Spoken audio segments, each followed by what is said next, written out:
اب خدا کی قسم نماز اللہ کا سب سے بڑا حکم ہے.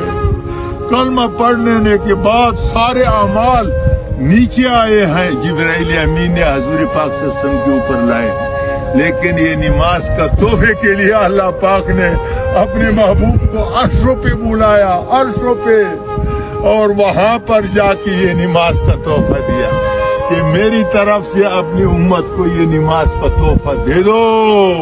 جب یہ نماز کا تحفہ لایا صحابہ کرام ایسا خوش ہو گئے کہ خوشی سے اچھلتے تھے. یہودی نے بولے بھائی کوئی اللہ کا خزانہ مل گیا، اتنا خوشی مناتے ہو، پیٹ کے اوپر تو پتھر باندھتے ہو بھوک سے. بولتا ہے اللہ کے خزانے نہیں ملے، اللہ کی خزانوں کا چابی مل گئی، اللہ کے خزانوں کی چابی مل گئی. تو میرے محترم دوستو، صحابہ رضوان اللہ اجمعین نے اس نماز کے اوپر